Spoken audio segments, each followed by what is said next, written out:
636. Gece. Garip Merdas'ın bu sözleri üzerine, "Ey emir, sen Mehdiye'yi başkasına vermeyeceğine, yalnız beni bekleyeceğine dair halk huzurunda söz ver ki ben onları şahit tutabileyim," deyince Merdas orada mecliste bulunan ihtiyarları şahit göstermiş. Bu mesele de bu şekilde halledilmiş.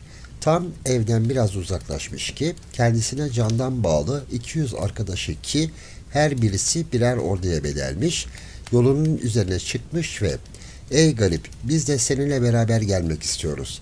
Senin öl dediğin yerde ölür, kal dediğin yerde kalırız," demişler. Garip bu manzara karşısında gözyaşlarını güç zapt etmiş ve onlarla yola revan olmuş. Üç gün yol almışlar. 4. günü akşamı gayet yüksek bir dağın kenarında konaklamışlar. Atlarına su ve yem vermişler. Sonra çadırlarını kurup istirahat etmişler. Garip kenarında bulundukları bu dağın nasıl bir yer olduğunu anlamak için etrafını tek başına gezmeye karar vermiş. Gezerken uzaktan ışık içinde bir mağara görmüş. Merak ile yanına varmış, bakmış koskocaman bir mağara. İçine girmiş, orada büyük bir ateş kenarında sakal ve bıyıkları birbirine karışmış bir adam görmüş. "Ya şeyh, İslam olmak için ne yapmam lazım?" diye sormuş. Şeyh de "Kelime-i şehadet getir, ismi celali an, olur biter," demiş. Garip hemen şeyhin dediklerini onun delaletiyle yapmış. Sonra da şeyh ile konuşmaya başlamışlar. Şeyh garipin nereye gittiğini sorunca garip başından geçen bütün macerayı nakletmiş ve devi öldürmeye gittiğini söylemiş. Şeyh bunları duyunca, "Ey oğlum garip, sen deli misin? Yalnız başına Gol Dağı'na gidip de bu devi nasıl öldürebilirsin? Buna kudretin kafi gelmez," deyince garip, "Ya şeyh, ben yalnız değilim. Yanımda 200 gözü pek muharip arkadaşım var," diye cevap vermiş. Fakat şeyh buna da itiraz etmiş. 10.000 süvari de olsa buna muvaffak olamayacağını söylemiş. Sonra da devin macerasını nakletmiş. Demiş ki, Hint meliklerinden birisinin oğlu olan ve evladı Ham'dan bulunan bu Arap doğuşundan itibaren gayet canavar ruhlu ve herkese zarar veren, insan eti yiyen bir devdir.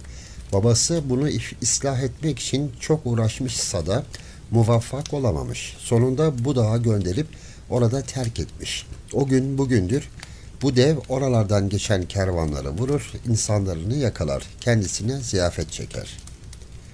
637. Gece.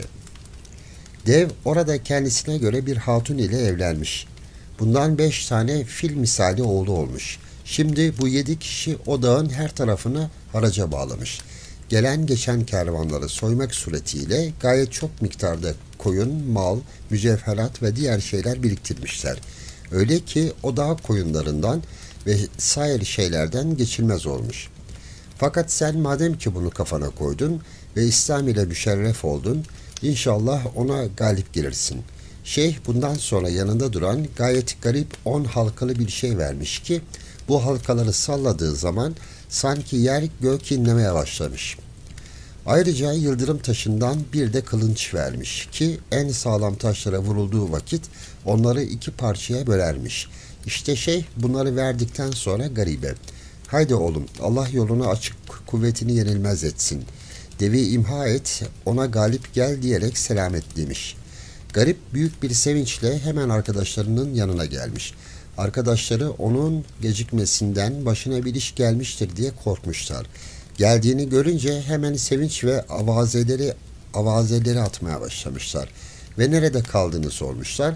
O da başından geçenleri anlatmış, sonra hepsini İslam dinine davet etmiş. Garibin arkadaşları, "Madem ki sen İslam ile müşerref oldun, demek ki bu iyi bir dindir," demişler ve hepsi de İslam ile müşerref olmak için kelime-i şehadet etmişler ve o günden sonra hepsi Müslüman olmuşlar. Ertesi sabah kafile başta garip olmak üzere yola revan olmuşlar. Bir müddet sonra karşılarına yukarıdan aşağıya zırhlara bürünmüş bir süvari çıkmış. Hemen yolları üzerine dikilmiş. Süvari yabancı değilmiş. Gerek garip gerekse arkadaşları Sehim'i görünce fevkalade sevinmişler. Hemen sarma dolaş olmuşlar. Sehim hikayesini nakletmiş. Demiş ki, "Sen ayrıldığın zaman ben orada değildim.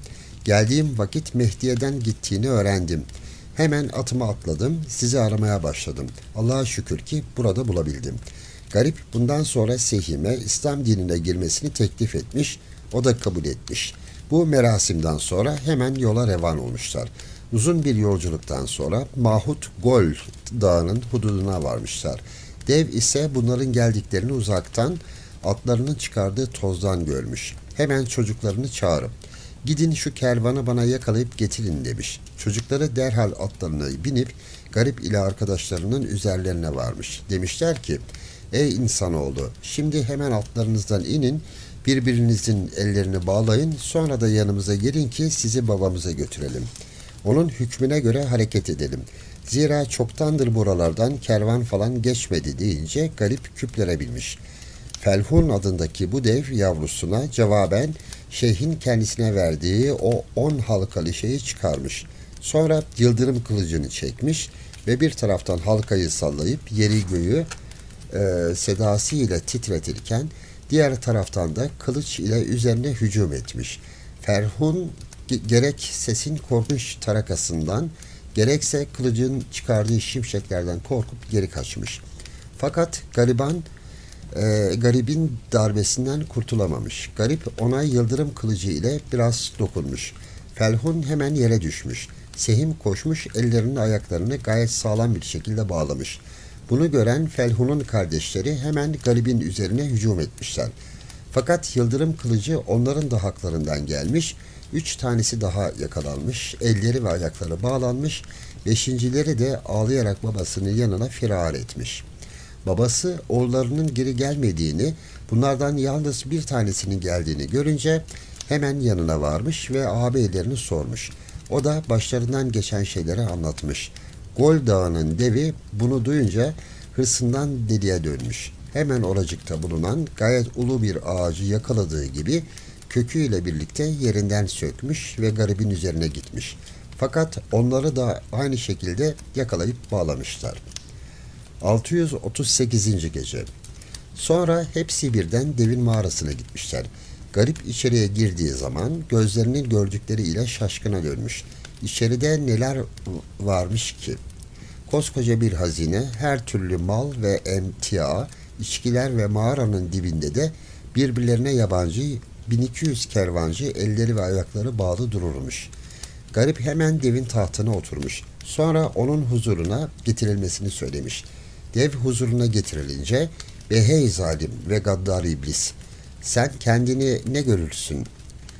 diye sorunca dev cevaben "Efendim, ben kendimi ve çocuklarımı esir ve zillet içinde görüyorum" deyince garip "Ey dev, sen İslam ile müşerref olur, İslamiyet'i kabul edersen seni serbest bıraktığımdan maada kardeş yerine koyar ve benimle beraber gelmene izin veririm" demiş.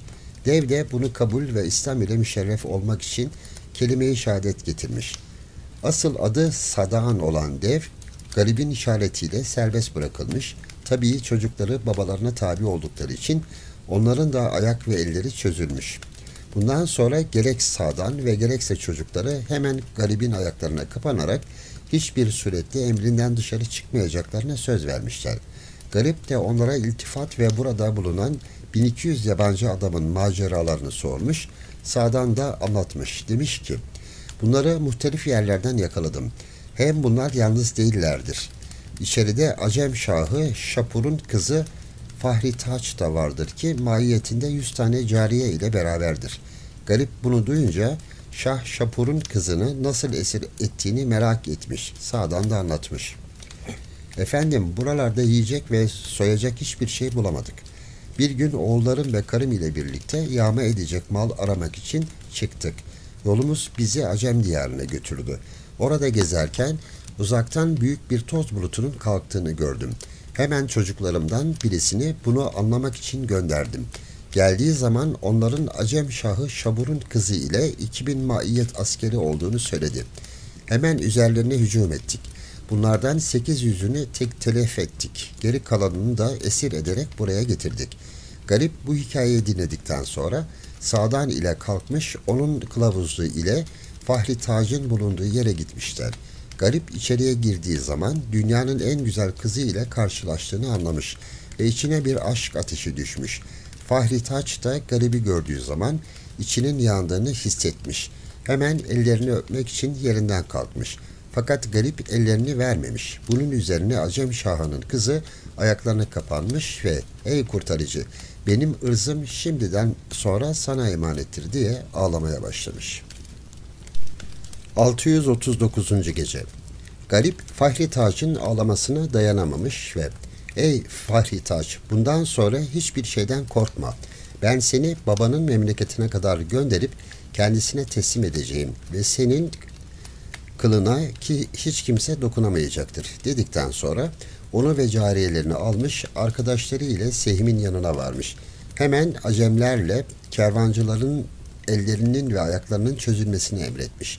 Sonra Fahri Taç'a dönerek ''Ey Fahri Taç, bu senin başına gelen iş nedir? Sen nasıl oldu da bu devin eline düştün? Bana anlatsana'' deyince Fahri Taç demiş ki ''Ey efendim, gerek babamın memleketi ve gerekse etrafımızdaki memleketler halkı ateşperesttirler. Senenin muayyen bir ayında bizim civarımızda bulunan mukaddes bir ibadethaneye gider, orada ibadet ederiz. Bu sene de öyle oldu. Ben ve memleketimin ileri gelenlerinin kızları bir araya geldik. İbadethaneye gidip orada ibadetimizi yaptıktan sonra adet hükmünce bir ay kadar istirahat etmek için yola revan olduk. Giderken birden karşımıza dev Sadan ile çocukları ve karısı çıkıp hepimizi esir ve askerlerimizin bir kısmını öldürdüler. Sonra da buraya getirdiler. Şimdi siz Efendimiz'den bizi bir an evvel kurtarmanızı niyaz ederiz. Garip onun korkusunun derecesini anlamış ve sen korkma, ben buradayken sana bundan sonra kimse el süremez diye teminat vermiş. O gece yatmışlar. Ertesi sabah uyandıktan sonra garip Sadan'a ''Ey Sadan, biz senin derene götürüp orasını göstermez misin?'' deyince Sadan cevaben ''Hay hay buyurun gidelim'' diye önden yürümeye başlamış. Sadan hemen birkaç adam göndererek yemek hazırlanmasını emretmiş.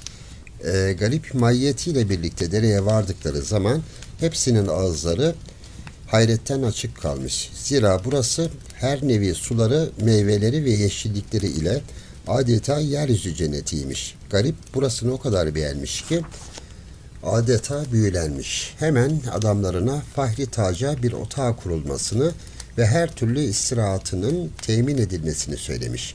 Ağaçlık ve meyvelik ve gayet nefis suyu olan bir yere padişahlara layık bir çadır kurulmuş. Fahri Taç içine girip oturmuş. Sonra yemek vakti gelmiş. Sadan'ın daha evvel gönderdiği adamlarının hazırladıkları yemekleri yemişler. Nefis meyveler yemişler ve sular içmişler. Sonra garip Sadan'a şarabı olup olmadığını sormuş.